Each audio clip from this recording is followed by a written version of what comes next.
Welcome to Agri-Pulse Newsmakers, where we aim to take you to the heart of ag policy. I'm Spencer Chase.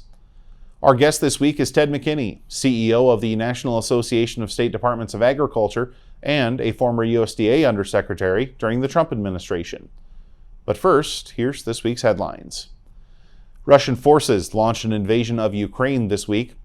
Russian President Vladimir Putin authorized what he called a special military operation in the country after building up military forces along the country's border for weeks. The international community condemned the action, with President Joe Biden calling the move an unprovoked and unjustified attack. The news sent commodity markets higher, especially the wheat complex, which traded limit up overnight on Wednesday. More shockwaves are expected to come as the situation continues to develop. The Department of Transportation plans to distribute $450 million in grants to help ports expand capacity. The money comes from the 2021 infrastructure bill and will be distributed through the Port Infrastructure Development Program. Transportation Secretary Pete Buttigieg says the bill is the largest ever federal investment in port modernization. DOT expects to distribute the funding this fall. And finally, the House Agriculture Committee announced plans to get feedback from commodity groups in an upcoming hearing. The hearing is being called to explore Title I, which includes the well-known risk management programs like price loss coverage and agricultural risk coverage. The Farm Bill is up for renewal in 2023, and many farm groups are beginning to update their policy to reflect what they'd like to see in the next piece of legislation. One such group is the National Association of State Departments of Agriculture.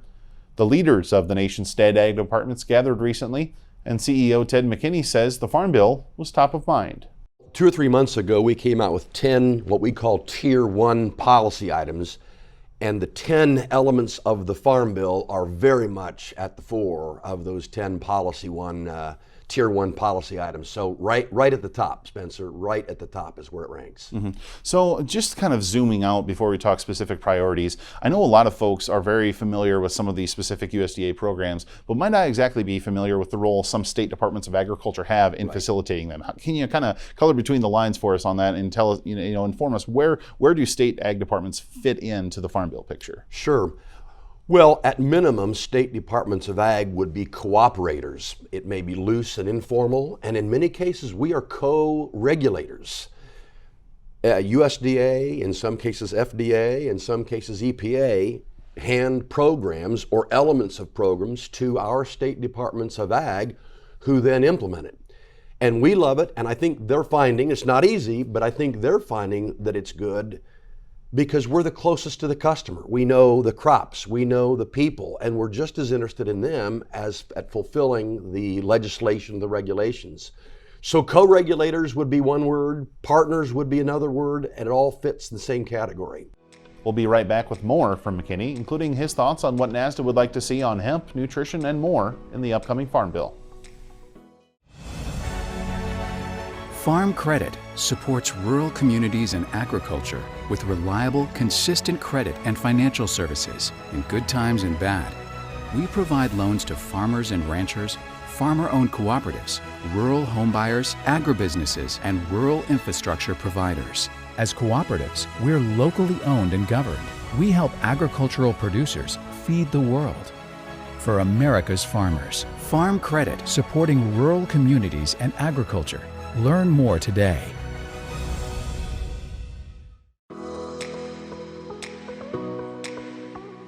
Welcome back. The nutrition title is typically one of the more controversial provisions of the Farm Bill, and this time around, NASDA would like to see some flexibility added to how state departments of agriculture can implement federal nutrition programs at the state level.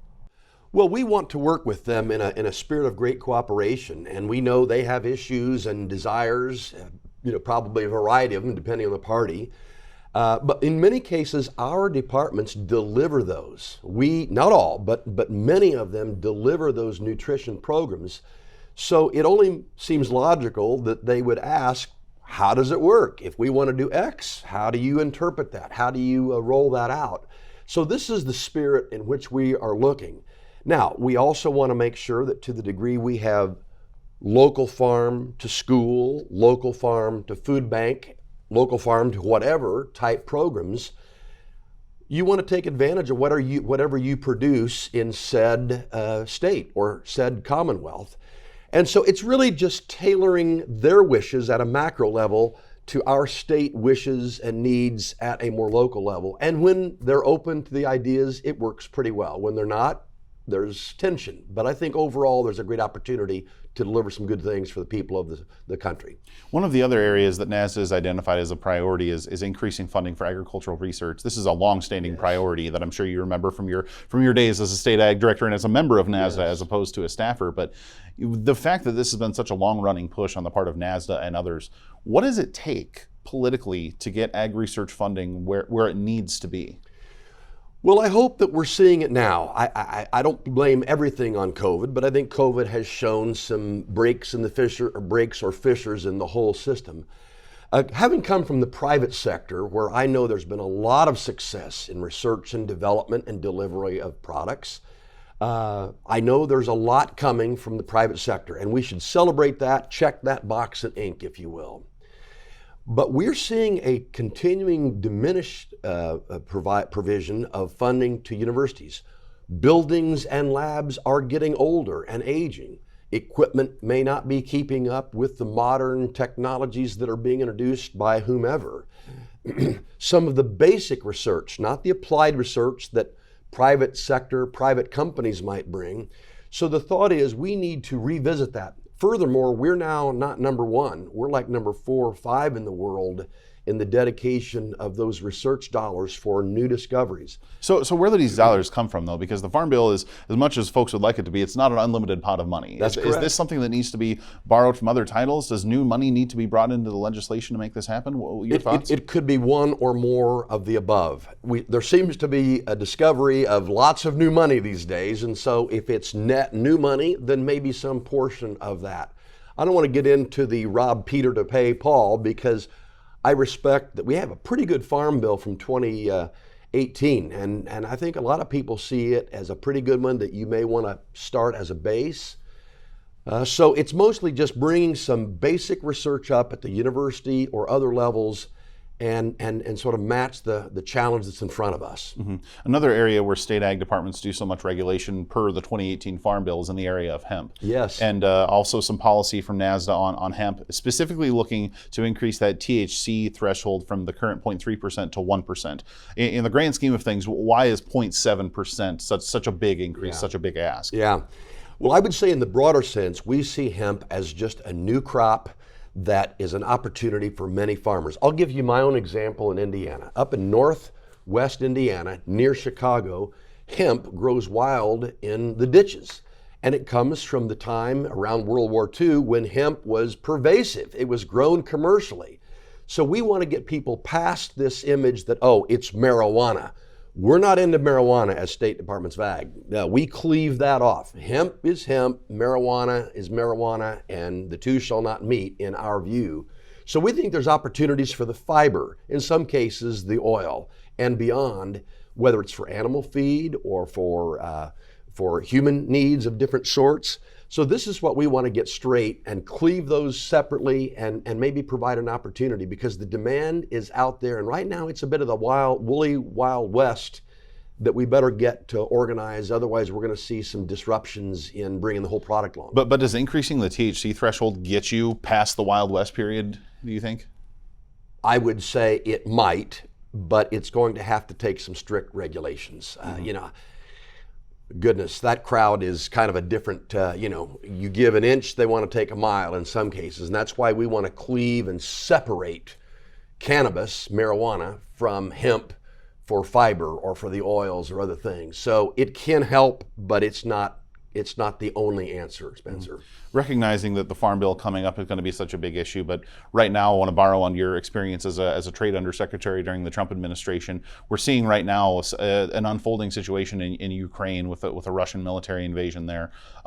Your thoughts on just how that can be expected to impact the world markets for commodities, given the rich agricultural production that's available in the Ukraine? Sure. Well, my thoughts on that would be that disruption generally will occur, no matter what sector you're in, ag or industry or energy, for sure. So it just brings disruption, confusion. and more across the board. Specific to agriculture, though, the Russia and particularly the Ukraine have become pretty good at producing wheat for different needs.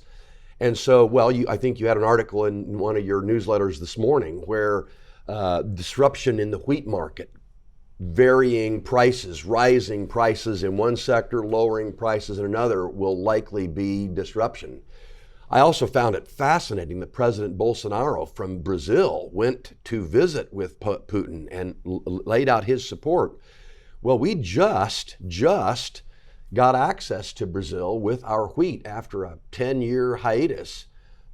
Is he looking to get wheat from Ukraine and Russia? This is just the most perplexing thing I've ever seen for a Western Hemisphere country. So war and disruptions like war provide cause disruptions across the board, and much of that will is yet to emerge. Mm-hmm. Well, and I know that it's hard to necessarily think immediately about agricultural trade relationships when there's military invasions and people's lives are legitimately at risk here. But how long of a tail do you think a conflict like this could potentially have in terms of resetting some of those agricultural trade relationships?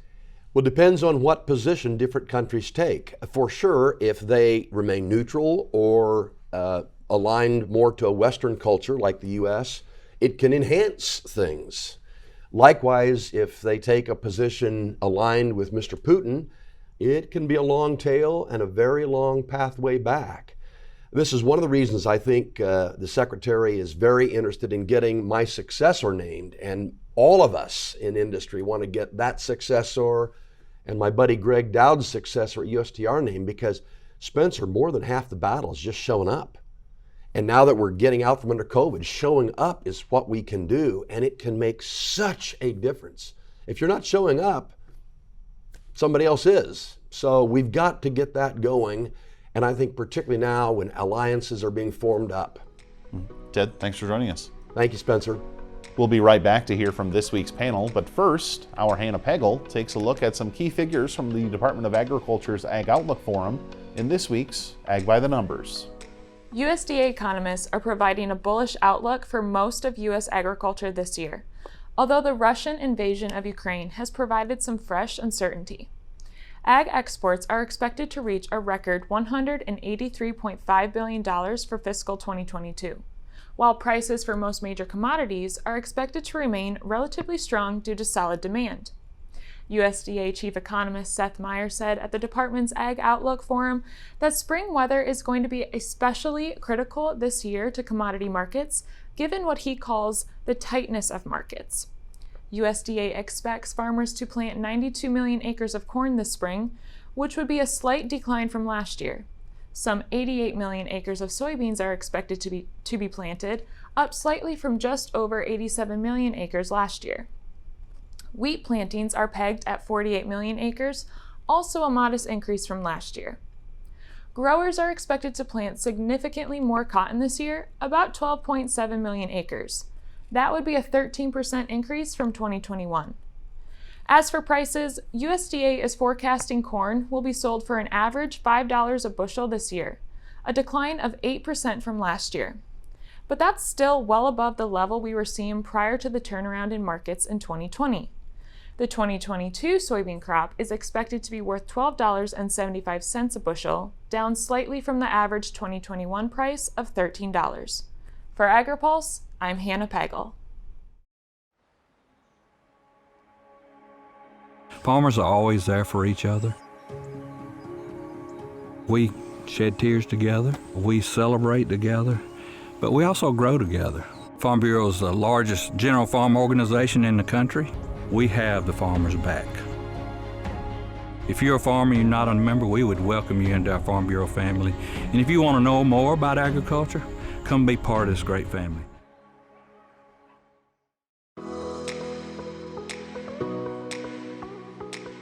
Welcome back to Agri-Pulse Newsmakers. Glad to be joined today by a powerhouse panel discussing the upcoming Farm Bill and some of the discussions that we can be expecting to see take place as Congress begins to consider that legislation. We've seen oversight hearings, and now at a certain point we'll see a little bit more concrete action from Capitol Hill. So I want to bring in our panelists here to discuss this upcoming legislation. Glad to be joined today by policy consultant Ferd Hefner, James Glick with Michael Torrey Associates, and Ryan Yates with the American Farm Bureau Federation. Gentlemen, appreciate the time this morning. James, I want to start with you, just given your current role with Torrey Associates, but also spent some time in the developing of the last Farm Bill as such a key member of that Senate Agriculture Committee staff for Senate Ag Committee Chair at the time, Pat Roberts. Wondering, as obviously the 2018 Farm Bill, when that was passed, nobody could have predicted the COVID-19 pandemic. Nobody could have predicted the drought that we observed throughout the West and parts of the Midwest last year. How do you think the bill is holding up thus far, James? I mean, I think you've seen programs that were crafted at work. We've seen, the challenge of COVID, particularly the supply chain interruptions, not things that were contemplated historically from a farm program's perspective. And so, some challenges there. And I think that's what members are doing now, is trying to find those gaps. And so I think the safety net, it's there for growers. It provides a certainty and the predictability that members were looking for in the 2018 conversation. But now the question is, what else is needed? What else can be done based on more recent events? Ferd, your thoughts on this? Because as James pointed out, who could have possibly predicted COVID and the stresses that would place on the ag risk management programs? Yeah, for sure. I mean, the amount of farm policy that has happened post Farm Bill through various uses of the Commodity Credit Corporation, through the various pandemic relief bills, and all which are still rolling out in terms of particulars. So I think that's going to be a big question going into 2023. Are those one-time one-offs that are looked in the rearview mirror, or does some of that move forward into the 23 discussion? Yeah, and Ryan, bringing you into the fold here, obviously we've talked about some of the obstacles faced that 18 Farm Bill, but as Congress sits down to put pen to paper on what could become this 2023 legislation, your kind of view of the roadmap in terms of the big obstacles facing Congress as it writes this new bill? Yeah, it's interesting. It doesn't seem like 2018 was that long ago, but since the 2018 Farm Bill passed, we've got 150 new members in the House, 27 new members of the House Ag Committee. We've got a number of retirements looming. Same thing on the Senate side, 15 new members of the Senate since the last go around, 7 new members on the committee. So I think we've got a lot of conversation yet to be had. I think looking at the 2018 bill, it was a good bill. It's working well, but as the others have highlighted, coming out of the pandemic, there are a number of new supply chain issues and concerns that need to be discussed as we look at re-upping into the 23 cycle. We'll be right back with more from our panel right after this. Looking closer, seeing further. That's how we do it. At Curious Plot, we're driven to find what's next for agriculture, animal care, and food. We stay curious because that's what it takes to grow understanding. That's how we plot strategies and tell stories that get results time after time. Marketing, communications, and consulting that look closer and see further. Curious Plot. We can't wait to help you tell your story.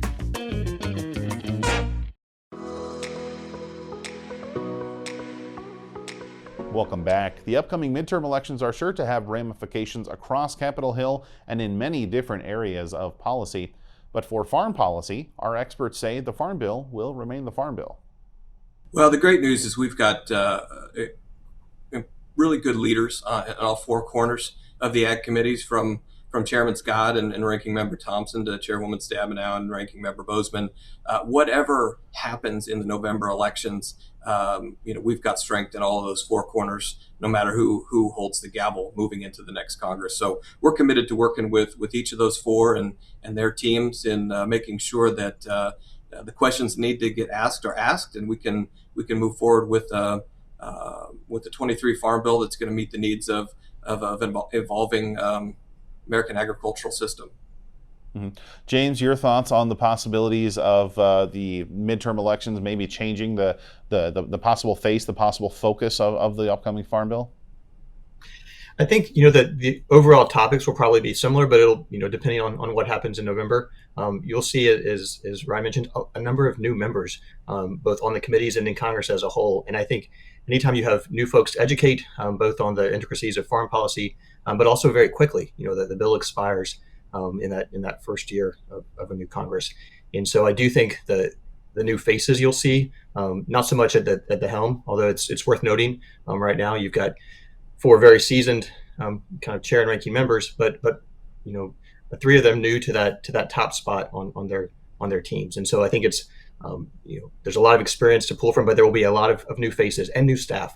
So I think the education from the Ag Committee's perspective is going to be really important, and we're seeing that with hearings already starting. Mm-hmm. Well, and James, I want to stick with you here because we obviously know that the mainstays of farm policy will be included in this bill. Things like the conservation title of the Conservation Reserve Program, the ARC and PLC within the commodity program, SNAP within the nutrition title. Not expecting those to go anywhere, but wondering any new ground you're watching for the committees to try and potentially unearth here as they consider this new bill, and any new topics that you're anticipating in the upcoming legislation. I mean, I do think not so much new topics, but you look at we've talked about the pandemic, but some of the highlights that the spending with the authority that exists at USDA, not just in the current administration, but the previous administration, whether it was pandemic related or trade related, that you've seen some of the spending outside of the confines of a farm bill. And so I do think how that is handled, how that's addressed, there's been bipartisan concern with some of those authorities in the last several years. You do see a whole kind of evolution, more technology. The evolution of technology and how it's used, kind of the food supply chain has pivot points and sort of operations that might look a lot different than they did 15, 20 years ago. And so it's that question of, did the programs as they work today, as we modernize from a rural development, energy, electrical perspective, do they still work for the communities that they operate in? I think those are some of the key questions. For sure, and Ferd, as we look at this, any from your perspective, is there new territory there for Congress to consider as it looks at this next bill? Yeah, I don't know. I agree it's not completely new territory, but it's pretty clear that the current administration has a high priority on climate and on equity. And if you just look at bills that are being introduced by members of the committee, there's a lot of interest in those topics. They're not new topics by any means, but I think there's a question as to whether there's going to be more emphasis on those things next time around. I think that's possible. I think also the supply chain and especially the meat processing issues that have taken up a lot of the space in terms of pandemic relief, at least raise the interesting question. Are we going to look at a farm bill that has a livestock title perhaps? We haven't really had one of those in several farm bills now, but I think those are all interesting questions that we'll wait and see where it goes. But I think those are quite probably all on the agenda. Well, and let's talk about that agenda, because we've seen the House Ag Committee have a couple of oversight hearings. We've got one scheduled for next week. We're expecting the Senate Agriculture Committee to pick up their ball and run with it here at a certain point with their hearing schedule. Ferd, I'll ask you the $1 million question here. Is it a 2023 farm bill, a 2024 farm bill, a 2025 farm bill? What are your thoughts? Yeah, I don't know. I hesitate to make any predictions, but I will say, 2018 was the first time since 1990 that the Farm Bill actually happened on time. So, you can look at that as 2018 is the precursor to 2023, and it will be done in the same year. I hope it will be. It's a complex piece of legislation. It has a lot of interests represented in the bill, a lot of titles, even to just do a status quo type farm bill takes a lot of work and effort, much less one that takes on some new territory. So, I think it remains to be seen. I hope and pray that we will have a big sort of culture war fight over SNAP. If that does not happen, then I think it's probably more likely that it can start and finish in the same year. Ryan, your thoughts? Is this a 2023 Farm Bill, you think? Well, we'll see. I think it really comes down to how the Four Corners exercise leadership. I think these are tough bills to navigate, and it's going to take a great deal of bipartisanship. And And you're not going to get everything you want. But I think the good news is folks are having the conversations now. The committees are going to start having hearings. The conversations, beginning early is a good thing. I know at Farm Bureau, we've been engaging with our state farm bureaus since August to really start forming our policy positions. And we're eager to begin having those conversations with lawmakers so that we can be ready to go. So fingers crossed, we're hopeful. Yeah. And James, I'll wrap up the conversation with you because, 2023, first year of a new Congress, 2024 is a presidential election year. Your thoughts on the prospects of trying to pass a farm bill during a presidential election year? And that's what I was going to highlight. You've got some interesting dynamics there with kind of new Congress and then the presidential right behind it. I think there will be pressure to get it done quickly, no doubt. But I do think the budget question will be a key question early on how successful the product will be in kind of first year in a new Congress. If there can be agreement around the funding levels and how those are allocated, that will really, I think, set the stage for getting it done on time. Very good. Gentlemen, I appreciate your time. We'll be right back with more Agri-Pulse Newsmakers, but first, Hannah Pegel takes a look at this week's Map It Out.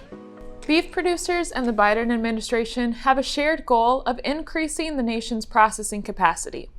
A quick look at this map shows why that's needed.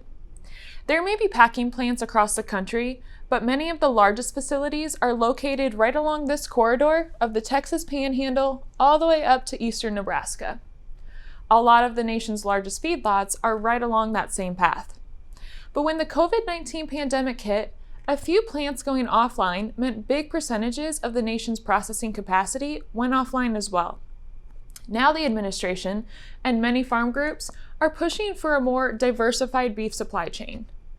The Biden administration announced in January they would invest $1 billion in processing capacity expansion, focusing on updating the smaller independently owned facilities and building new plants in more locations. The hope is to build many new plants to give producers more processing options, as well as build facilities in areas that might be lacking options now. Building new facilities or updating existing plants will take some time, but could go a long way in the effort to eat into the 85% of the country's beef processing capacity currently controlled by just 4 companies. You can read Amy Mayer's latest and see an interactive version of this map on Agri-Pulse.com. For this week's Map It Out, I'm Hannah Pegel. Join us for the 2022 Agri-Pulse Ag and Food Policy Summit. Speakers will discuss the groundwork for the next Farm Bill on March 21st at the National Press Club and through our virtual experience. Register today under the Events tab at agripulse.com. Agriculture Future of America is a nonprofit building transformational leaders in food and agriculture. AFA prepares college students to join the workforce as innovative and engaged young professionals who will shape the future of agriculture. Head to agfuture.org to find out how you can get involved. Welcome back and thanks for joining us.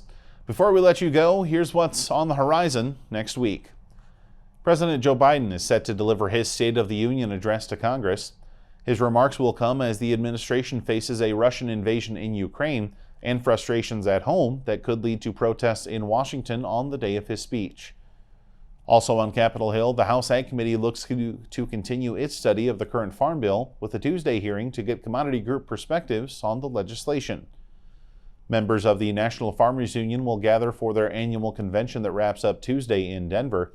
And don't forget to sign up for an Agri-Pulse webinar taking place on Wednesday that will explore the intersection between crop insurance policies and conservation practices. You can learn more about the discussion being led by Phil Brasher on agripulse.com, where you can also stay up to date on the latest in ag and food policy news in Washington, D.C. and across the country. For Agri-Pulse Newsmakers, I'm Spencer Chase. Have a good one. Newsmakers is a production of Agri-Pulse Communications. For more ag policy news, visit agripulse.com. You can also find our new content on YouTube and wherever you get your podcasts. Don't forget to follow Agri-Pulse and our correspondents on social media to get breaking news and more.